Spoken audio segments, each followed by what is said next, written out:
No podemos olvidar para iniciar que la nueva presidenta de Perú es hija del difunto exmandatario Alberto Fujimori, quien fue sentenciado por los homicidios calificados y secuestros agravados de las masacres de Barrios Altos y también de la Cancuta. ¿Qué hace posible entonces que 27 años después de que su padre dejara el poder, su familia pudiera volver a la presidencia? Esa es una muy buena pregunta, pero la respuesta se puede resumir en que jamás vivimos en el Perú una verdadera transición democrática.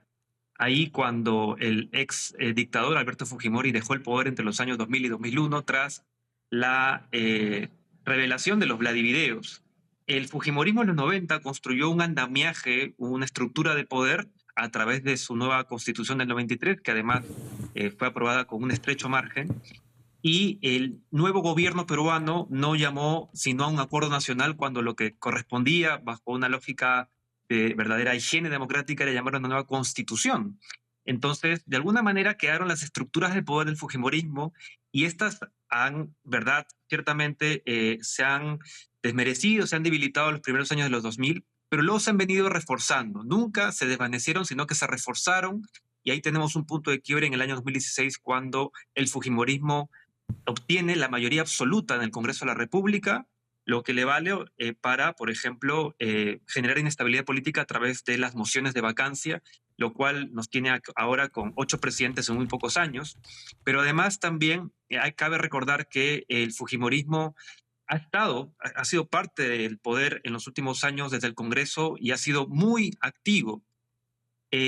Por ejemplo, las leyes pro crimen, pro impunidad, las leyes que también han desfalcado el erario público, son parte de las acciones que han implementado en nuestro país.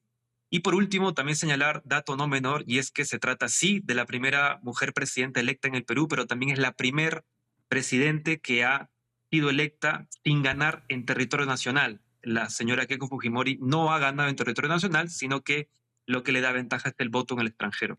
Usted hablaba de los Vladivideos en referencia a Vladimiro Montesinos, el ex jefe de inteligencia durante precisamente la presidencia de Alberto Fujimori. Dicho esto, en términos generales, doctor, ¿qué esperar de su gobierno con los nombramientos que hizo para su gabinete, pero también los anuncios sobre sus políticas? Sí, en cuanto al gabinete, vemos personas muy cercanas al régimen del Fujimorismo, el Fujimorato de los 90, y personas que llevan cerca a Keiko Fujimori todos estos años. El señor Klimper, que es el premier, perdón, el señor Galarreta ha sido designado premier, o el señor Miguel Torres es presidente del Senado, van a ser piezas clave que a su vez componen vicepresidencias. Entonces, digamos, designación de círculo más cercano. Sí. Además, sabemos que Fuerza Popular, el partido que ella lidera, no precisamente, digamos, se organiza de manera democrática, horizontal, deliberativa, sino todo lo contrario. Tenemos que esperar un gobierno centralista donde Keiko Fujimori es la que manda, es la que toma las decisiones importantes.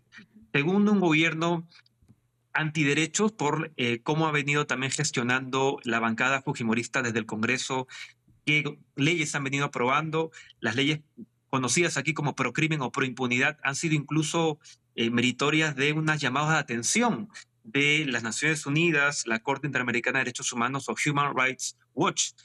También debemos esperar un gobierno, francamente, que toma posición a favor de las Fuerzas Armadas y Sí. probablemente un gobierno que tienda a reprimir la manifestación con mano dura. Y finalmente, y una cosa no menor, es el modelo extractivista que tenemos en nuestro país, donde unas élites sacan máximo provecho de los minerales, de las agroexportaciones, pero las mayorías sociales, la gran mayoría sigue viviendo a las justas. Recordemos que el Perú es el país de Sudamérica con mayor inseguridad alimentaria y es uno de los pocos países que su nivel de pobreza está por debajo del año prepandemia 2019 y además es uno de los países donde más se ha reducido la clase media en los últimos 6 años de Y toda Sudamérica. profesor, justamente usted hace referencia a las Fuerzas Armadas y uno de sus anuncios particulares de los principales fue el que las Fuerzas Armadas asumirán temporalmente las operaciones de seguridad en el país. En ese sentido y según su análisis, Perú estaría ante un posible escenario de militarización y si es así, ¿esto bastaría para acabar con la ola de inseguridad que aqueja al país? Lo estamos viendo en toda América Latina.